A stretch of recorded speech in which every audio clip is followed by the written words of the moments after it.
तो इस चैप्टर में अब हम आगे देखेंगे टॉपिक जिसका नाम है टेलर सीरीज।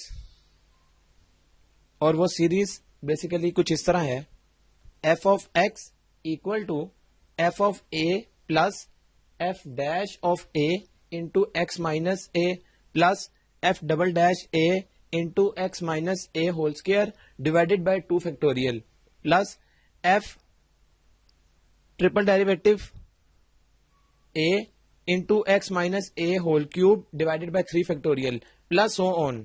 और ये इसकी जनरल टर्म है टेलर सीरीज की। अब हमने पहले पढ़ी मैक्लॉरेन सीरीज।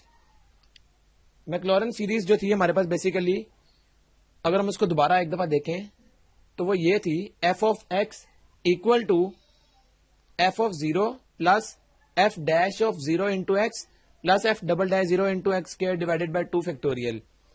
और ये हमारे पास टेलर सीरीज है, ये मैक्लॉरेन सीरीज थी।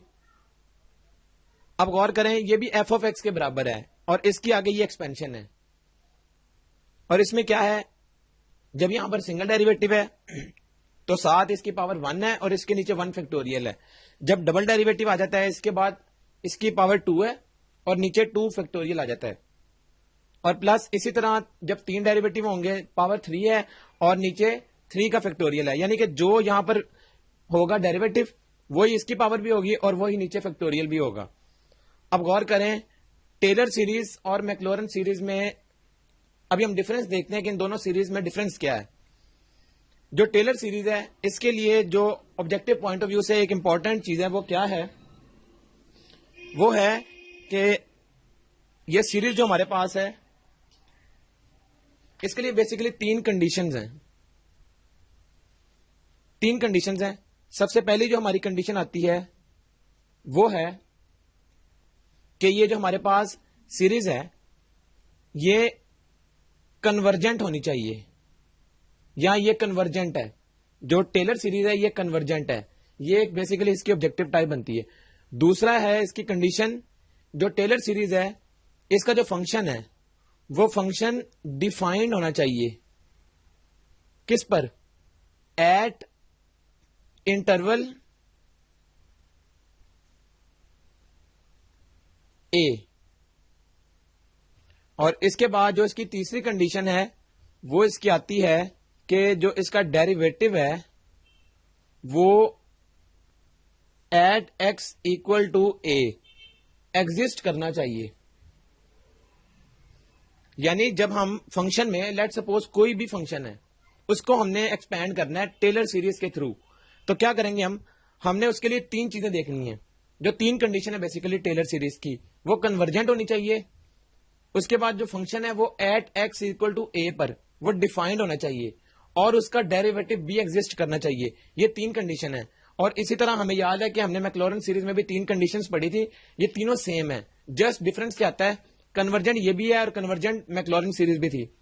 इसके बाद जो फंक्शन है उसका इंटरवल होता है 0 पर, कि वो फंक्शन 0 पर एग्जिस्ट करना चाहिए और ये फंक्शन हमारे पास ए पर एग्जिस्ट करना चाहिए। जब हम ए पुट करें तो ये अनडिफाइंड नहीं होना चाहिए, डिफाइंड होना चाहिए।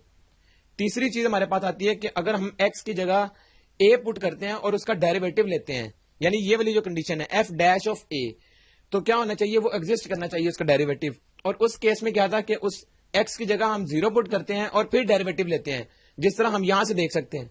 यहां पर डेरिवेटिव है 0 का, जब 0 पुट करेंगे तो ये एग्जिस्ट करना चाहिए। और इस केस में है ए पुट करके डेरिवेटिव एग्जिस्ट करना चाहिए। तो बेसिकली ये इसमें टेलर सीरीज में और मैक्लॉरेन सीरीज में थोड़ा सा डिफरेंस है। अब अगर हम गौर करें तो ये हमारे पास टेलर सीरीज है और ये हमारे पास क्या है, मैक्लॉरेन सीरीज। एक ऑब्जेक्टिव बनती है कि इन दोनों में फिर कॉमन क्या है। अगर हम गौर करें, ये मैक्लॉरेन सीरीज है और ये टेलर सीरीज है। जब हम यहां पर ए की जगह अगर 0 पुट करें, गौर करें, अगर हम ए की जगह 0 पुट कर दें तो एफ ऑफ 0, ये भी एफ ऑफ 0 प्लस यहां पर F dash of 0 into x, ये ए खत्म हो जाएगा क्योंकि 0 है, तो F dash of 0 into x. इसी तरह एफ डबल डैश ऑफ 0 वो यहां आ गया into X square divided by 2 factorial. तो इसका मतलब क्या हुआ, इसका मतलब है कि जो कंक्लूजन है, अगर हम if A equal to 0 then Taylor series becomes Maclaurin series. ये एक इंपॉर्टेंट ऑब्जेक्टिव है कि जब हम टेलर सीरीज में ए की जगह 0 पुट कर दें तो वो ऑटोमेटिकली क्या हो जाएगी, मैक्लॉरिन सीरीज बन जाएगी। इस तरह यह भी हो सकता है हम ए की जगह कौन सी वैल्यू पुट करें कि हमारी वो मैक्लॉरिन सीरीज में कन्वर्ट हो जाए टेलर सीरीज। तो उसके लिए क्या है, ए की वैल्यू हमारे पास 0 होनी है, तब वो जो टेलर सीरीज है वो हमारे पास मैक्लॉरिन सीरीज बन जाती है। इसके बाद नेक्स्ट हम देखते हैं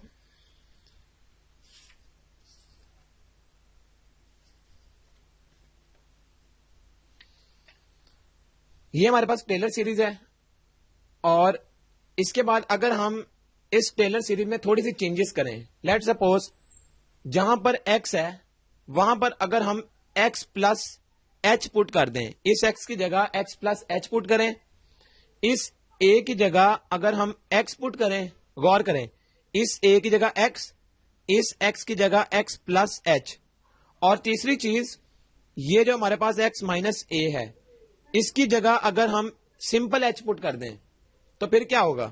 अगर हम ये तीन कंडीशंस इसमें फुलफिल कर दें, x की जगह x प्लस h, a की जगह x और तीसरा x माइनस a की जगह h, ये तीन कंडीशंस अगर हम फुलफिल कर दें तो उसके बाद हमारी जो न्यू सीरीज बनेगी वो ये बनेगी, f of x plus h equal to f of x plus f dash of x, इस a की जगह भी x आ जाएगा, और उसके बाद x माइनस a की जगह सिंपल h, और इसी तरह आगे हम सीरीज को अगर एक्सपैंड करते जाएं तो ये इस तरह एक्सपैंड होगी। जब हम ये तीन कंडीशंस इसमें पुट कर देंगे, यानी x की जगह x प्लस h, a की जगह सिंपल x और x माइनस a की जगह h, जब ये फुलफिल करेंगे हम कंडीशन तो ये हमारे पास फॉर्म आएगी, और इसको हम क्या कहते हैं कि ये हमारे पास क्या है, ये हमारे पास अब बन जाएगा टेलर थ्योरम। मतलब हमारे पास टेलर सीरीज से टेलर थ्योरम में जाने के लिए तीन कंडीशंस रिक्वायर्ड है। पहली ये वाली, हम x की जगह x प्लस h पुट करें वो ये फॉर्म बन जाएगी, दूसरा a की जगह x आएगा और तीसरा x माइनस a की जगह h आएगा। तो इसके बाद हम क्या कहेंगे कि ये हमारे पास अब टेलर थ्योरम बन गया है। ये तो हो गया ऑब्जेक्टिव पॉइंट ऑफ व्यू से। अब हमारे पास जो डिफरेंशिएशन का चैप्टर है उसमें तीन रिजल्ट्स हैं, हम उन तीन रिजल्ट्स को इस एक्सपेंशन के थ्रू सॉल्व कर सकते हैं, लेकिन वो लॉन्ग क्वेश्चन में आती है बात। हम क्या करेंगे, हम उन तीन रिजल्ट्स को याद रखते हैं। वो किस तरह, रिजल्ट जो है हमारे पास सबसे पहला आता है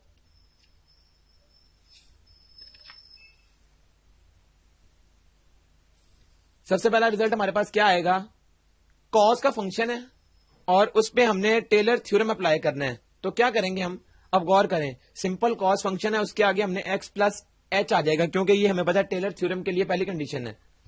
दूसरी चीज क्या है, गौर करें, जब यहां पर कॉस था तो सबसे पहला कॉस आ जाएगा और साइन प्लस है उसके साथ, ये कॉस ऑफ x आ गया। उसके बाद साइन माइनस आ गया और एक हाइपर ये h आ गया, h के बाद अगेन साइन x आ गया, क्योंकि हमें पता है जब कॉस का सेकंड टाइम डेरिवेटिव लेंगे, बेसिकली ये फर्स्ट डेरिवेटिव है, तो कॉस वो साइन में बदल जाता है। तो ये क्या आ जाएगा, ये आ जाएगा, सिर्फ इसमें नोट करने वाली चीज है वो क्या, सबसे पहले कॉस, हमें पता है कि टेलर थ्योरम में क्या है, सबसे पहले तो फंक्शन आता है सिंपल, वो आ गया कॉस एक्स। जब उसके बाद हम देखते हैं कि डेरिवेटिव लेते हैं हम, तो कॉस का डेरिवेटिव आता है साइन एक्स, लेकिन साथ साइन होता है माइनस, तो वो ये आ गया। अगेन इसके साथ एच तो आएगा, क्योंकि फर्स्ट टाइम एच नहीं है, उसके बाद एच आ गया। अगेन उसके बाद फिर क्या होगा, अब ये है minus H square over 2 factorial cos x. जब इस साइन का अगेन डेरिवेटिव लेंगे तो वो आ जाएगा कॉस एक्स, और साइन जो है माइनस पीछे वो वैसे ही रहेगा। और दूसरी साइड पे अब h में एक इंक्रीमेंट आ जाएगा, तो h स्क्वायर हो गया, और नीचे फैक्टोरियल सबसे पहले 0 है, फिर 1 है, और अब 2 फैक्टोरियल आ गया। इसके बाद 3 फैक्टोरियल आ जाएगा, वो ये है, h की पावर एक बढ़ जाएगी, वो h क्यूब आ गया। और अब देखें, कॉस एक्स फंक्शन है और पीछे साइन माइनस है, तो कॉस एक्स की डेरिवेटिव क्या आएगा, साइन एक्स, लेकिन साथ माइनस भी आता है, तो वो माइनस और ये माइनस, ये प्लस हो गया। और इसके बाद अगेन ये चलती रहेगी। तो कॉस एक्स प्लस एच पे अगर हम टेलर थ्योरम अप्लाई करते हैं ऑब्जेक्टिव पॉइंट ऑफ व्यू से, तो क्या होगा, सबसे पहले कॉस एक्स आ जाएगा सिंपल, देन कॉस का डेरिवेटिव आ जाएगा, वो ये आ गया माइनस साइन, फिर जब उसका अगेन डेरिवेटिव करेंगे तो वो अगेन कॉस एक्स आ जाएगा, लेकिन साथ माइनस ही रहेगा, क्योंकि साइन का डेरिवेटिव सिंपल कॉज होता है, तो वो आ गया माइनस कॉज एक्स। और इसके बाद जब कॉज एक्स और पीछे माइनस है, इसका डेरिवेटिव लेंगे तो ये फिर प्लस साइन एक्स हो जाएगा, और जब आगे लेंगे तो फिर ये कॉज एक्स आ जाएगा। तो ये इस तरह इसकी एक्सपेंशन होगी। ये इसका रिजल्ट याद रखने का तरीका है। इसके बाद जो दूसरा हमारे पास रिजल्ट आता है वो आता है एक्सपोनेंशियल फंक्शन का। लेट्स सपोज हमारे पास कोई एक्सपोनेंशियल फंक्शन आ जाता है। एक्सपोनेंशियल फंक्शन का मतलब क्या है कि जो फंक्शन है वो ई की समथिंग पावर आ जाएगी, यानी कि ई की पावर में वेरिएबल आ जाएगा एक्स प्लस एच। तो हमें पता है कि टेलर थ्योरम के लिए पहले ही कंडीशन होती है कि जो एक्स है वो रिप्लेस करना है एक्स प्लस एच के, तो वो ये आ गया हमारे पास लेफ्ट हैंड साइड। अब राइट हैंड साइड इसकी क्या बनेगी, गौर करें, ये ई पावर एक्स सबके साथ है, तो इसको चाहे हम कॉमन लें या ना लें, अगर हमने कॉमन लेना है तो ये सबसे बाहर आ जाएगा, लेकिन अगर हम कॉमन नहीं लेते तो ये ई पावर एक्स सबसे पहले आ जाएगा, जिस तरह कॉज एक्स में था, कॉज सबसे पहले कॉज आ गया। यहां पर ई पावर एक्स प्लस एच है तो सिंपल ई पावर एक्स आ गया, इसमें एक्स प्लस एच नहीं हमने लिखना। और सेकंड टाइम क्या होगा, एक दफा एच नहीं है, दूसरी दफा एच की पावर 1 आ जाएगी, फिर एच की पावर 2 आ जाएगी, और इसी तरह नीचे फैक्टोरियल रेस करते हैं इसके। फैक्टोरियल सबसे पहले 0 का, फिर 1 का, फिर 2 का, और इस तरह ये चलता जाता है। तो क्या होगा, जब ई पावर एक्स है और इसका हम डेरिवेटिव लेते जाएंगे हर एक टर्म के साथ, तो क्या होगा, सबसे पहले ई पावर एक्स आएगा, उसका डेरिवेटिव लेंगे वो भी ई पावर एक्स है, उसका एक और डेरिवेटिव लेंगे तब भी ई पावर एक्स है। तो ई पावर एक्स के डेरिवेटिव लेने से कोई फर्क नहीं आएगा ई पावर एक्स में। तो हमने क्या किया, सबके साथ जो ई पावर एक्स था उसको कॉमन लिख लिया बाहर। तो ये इसकी सिंपल एक्सपेंशन है, और बाकी एच जो है वो रिप्लेस होता जाएगा इसी तरह। सबसे पहले एच की पावर 0 है, फिर एच की पावर 1 है, फिर 2 है, फिर 3 है, और इसी तरह नीचे फैक्टोरियल भी इसके इंक्रीज होते जाएंगे। तो ये हमारे पास इसको याद रखने का तरीका है। थर्ड नंबर पे हमारे पास कोई भी इस तरह फंक्शन आ जाए, कोई नंबर आ जाता है, लेट्स सपोज 2 है, और उसकी पावर एक्स प्लस एच है, इसको अब हमने एक्सपेंड करना है। तो हम क्या करेंगे, इसके लिए भी सिंपल हमें ई पावर एक्स वाले को ज़हन में रखना है। सबसे पहले क्या करेंगे, हम ये जो हमारे पास नंबर 2 है इसकी पावर एक्स प्लस एच है, इसको एक्सपेंड करेंगे तो सबसे पहले तो आएगा 2 पावर एक्स, वो ये आ गया। ये बेसिकली सबके साथ है क्योंकि हमने कॉमन वाली फॉर्म में लिखा हुआ है इसको। सबसे पहले 2 पावर एक्स, उसके बाद प्लस का साइन, क्योंकि इसका डेरिवेटिव क्या होता है प्लस, उसमें साइन का कोई डिफरेंस नहीं आएगा, तो प्लस ही चलेगा, और एच भी साथ आता रहेगा। पहले एच की पावर 0 है, फिर एच की पावर 1 आ गई। और हमें पता है जब किसी नंबर की पावर आ जाती है वेरिएबल, तो उसका डेरिवेटिव क्या होता है, नेचुरल लॉग ऑफ 2। वो आ गया हमारे पास natural log of 2। First time 2 power x है, second time natural log of 2 आ जाएगा। जब उसके बाद एक और डेरिवेटिव लेंगे तो नेचुरल लॉग ऑफ 2 का स्क्वायर बन जाएगा, और उसके बाद एक और डेरिवेटिव फिर क्यूब बन जाएगा, और इसी तरह एच की पावर और नीचे फैक्टोरियल भी आ जाएगा।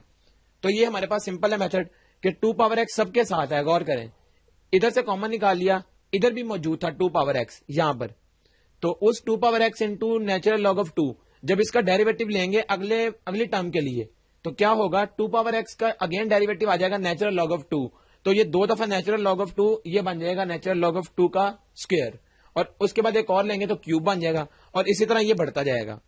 तो ये हमारे पास बेसिकली 3 जो थे रिजल्ट्स थे जिनको हम जुबानी याद रख सकते हैं कि हम किसी भी जो हमारे पास आती है टर्म, उसको अगर हम एक्सपेंड करते हैं बाय टेलर थ्योरम, तो उसको हम डायरेक्ट किस तरह लिख सकते हैं।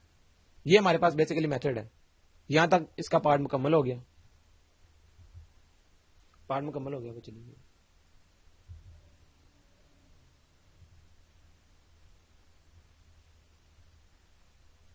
इसको स्टॉप कर दो।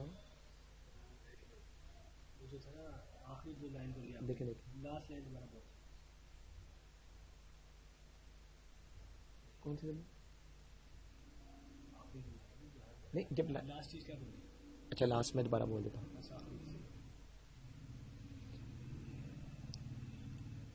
इन दोनों में डिफरेंस सिर्फ देख लें, जो नेचुरल लॉग ऑफ 2 का डेरिवेटिव हम पहली दफा तो नहीं लेंगे, ये 2 पावर एक्स इधर आया हुआ है, उसके बाद नेचुरल लॉग ऑफ 2 आता है, और उसके बाद जब हम अगेन लेंगे तो नेचुरल लॉग ऑफ 2 का फिर स्क्वायर बन जाएगा, फिर उसके बाद उसकी पावर में इंक्रीमेंट आता रहेगा 3 देन 4। तो ये सिर्फ, और हमने 2 पावर एक्स इसमें से कॉमन निकाल लिया हुआ है, ये असल में सबके साथ है, तो चाहे ये अंदर आ जाएगा तो सबके साथ आएगा, लेकिन अगर ये कॉमन होगा तो फिर ये किसी के साथ नहीं आएगा। तो ये इन दोनों में डिफरेंस है। यहां तक हमारा ये पार्ट मुकम्मल हो गया।